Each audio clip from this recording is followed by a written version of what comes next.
Welcome to Turning Hard Times into Good Times. I'm your host, Jay Taylor, and I'm speaking to you from New York City on this, the 19th day of November, 2019.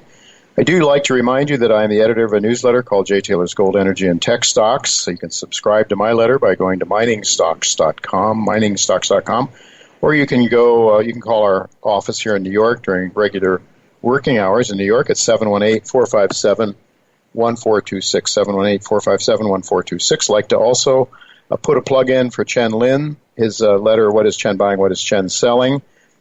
Chen focuses also on the mining companies, as I do, but he also covers the biotechs as well as the energy companies. Has done very well for his subscribers over the years.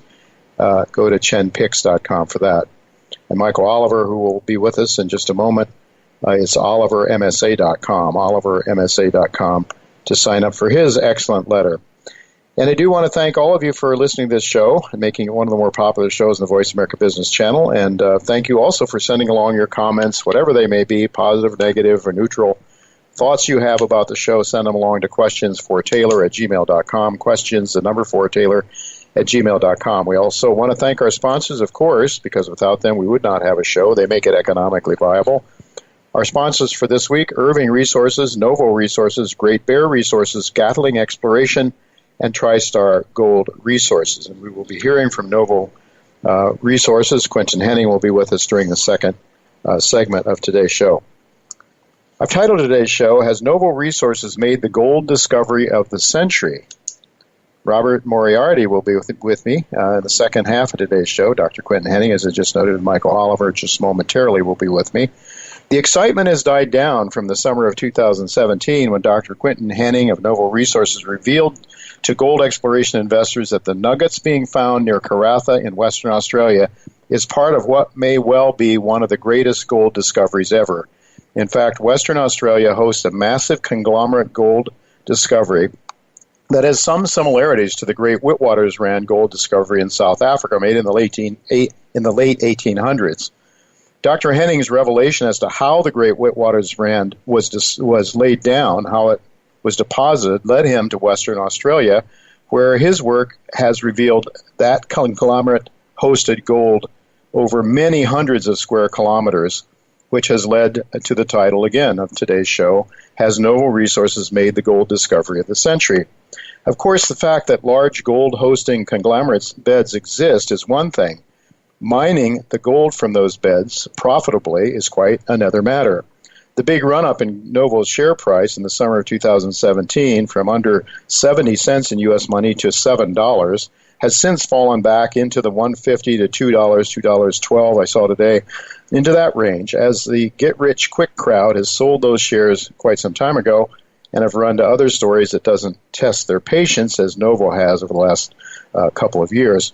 But that may prove to be a big mistake because, as you will hear from Quentin Henning right after our first commercial break, Novo Resources is working with some real breakthrough materials technology companies to mine these very unusual but massive conglomerate-hosted beds in Western Australia. The scale of these gold fields is unbelievably large, which is why, once again, I raise the question, has Novo Resources made the gold discovery of the century?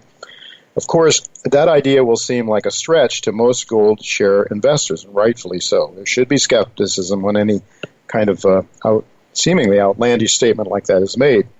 But another sponsor to this show, too, we have, and we're very grateful for that, Great Bear Resources, is also on to a huge and most exciting discovery on their prospect, on their project at Red Lake, in the Red Lake District of Ontario. But as Quentin will explain today, the ability of sorting technologies being applied by two innovative companies seems to be paving the way to make this very unusual gold deposit to be a profitable mining endeavor without the use of water or chemicals.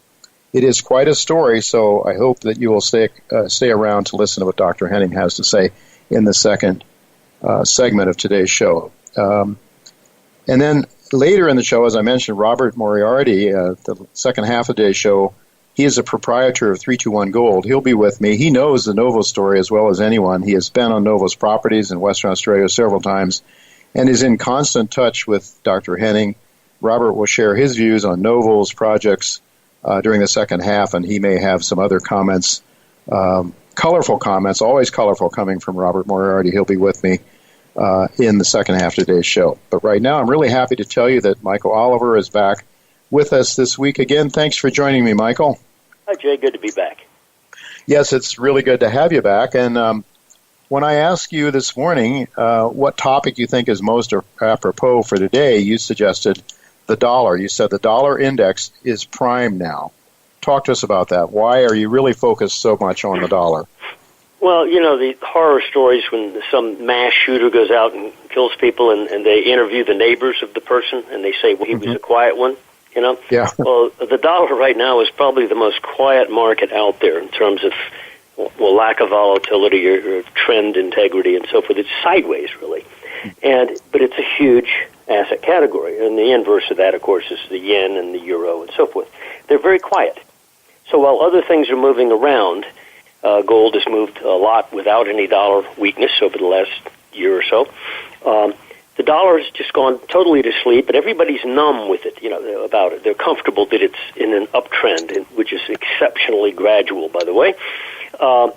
We think it's going to come to life. The structures below it that we see on our momentum work, if triggered, and we're toying with those levels in the dollar index right now. If you close a month out below certain key numbers, we think it could unleash on the downside, rapidly, and in a surprising way, because the lack of volatility could, reverse totally. And you get not only downside, but you get quick downside. And this will have an impact on other asset categories, obviously, because you have investors who have poured into the U.S. market, stock market, U.S. government bond market, and so forth, but especially the stock market, because it's been performing so well. Well, they do it, they have to buy it in dollars.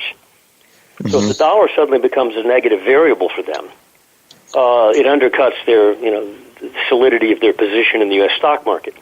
But it also, of course, would put wind at the back of gold. It has not been wind at the back of gold over the last year or so, but it could easily become that way. I also think it will spark the commodity upturn, which we think is also bubbling right below the surface.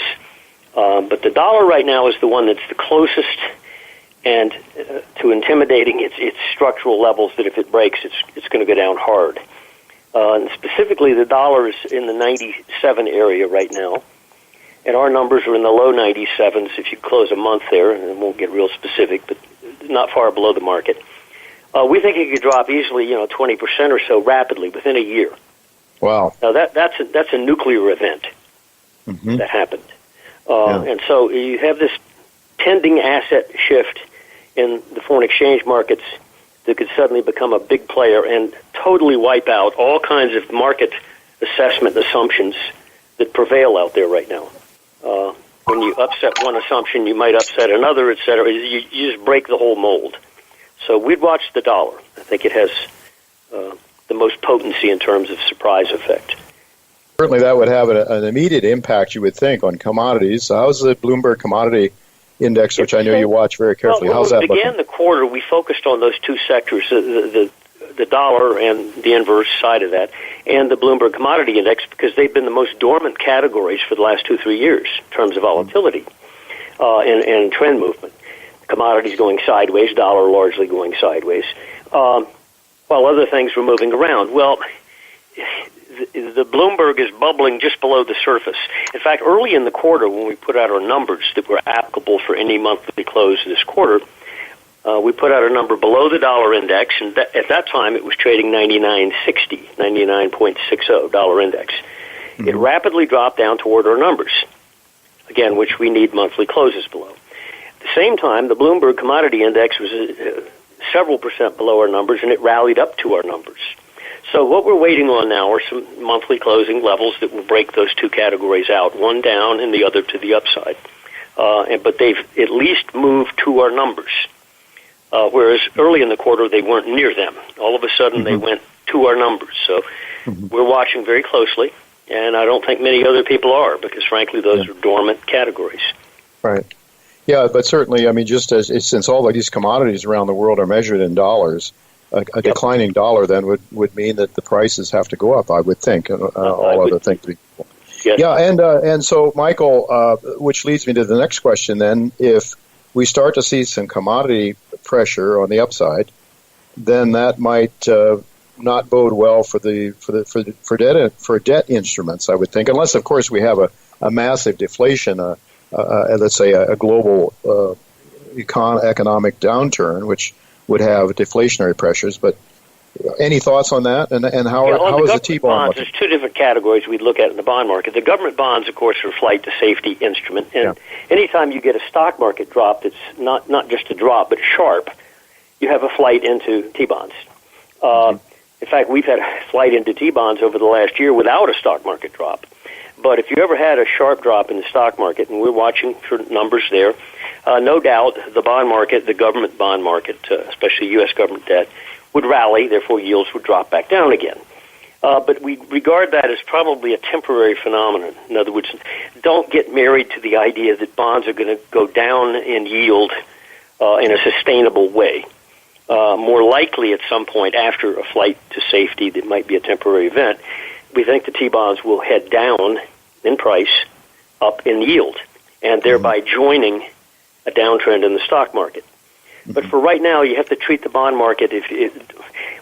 Don't urge getting short the government bond market, even though it's shown some weakness recently, because of that potential of a sharp spike up in bond prices if the stock market caves at any point, which, again, we suspect. Now, other bonds, high-yield corporate bonds, junk bonds, so-called, it's a different issue. They tend to move, already been moving well with the stock market. Now, over the last 2 to 3 weeks, it's been very interesting, though.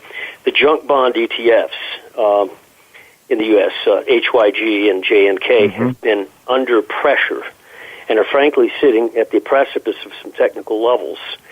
And they have been in alignment with the S&P over the last year or two. And if the S&P goes up, they go up. S&P goes down, they go down. Well, lately, while the S&P's gone up, they've gone down. And that's interesting. Do they know something? Well, you would think they'd be sniffing out some insolvency issues potentially. So, yes, exactly. It could be the canary in the coal mine, so to speak, that might be reminding us that things are not as good as Donald Trump would have us believe in the economy. So anyway. That's correct. All right, Michael, very good. Thank you so much for your help on this. It's really, I think you pull things into perspective, the interreaction of the various markets. And then your technicals, of course, tell you what you believe is happening, what looks like it is happening based on those objective metrics that you use. Thank you so much for being with us. And thank you, Jim. We look forward to having you back in a couple of weeks again to keep us up to date with the big picture.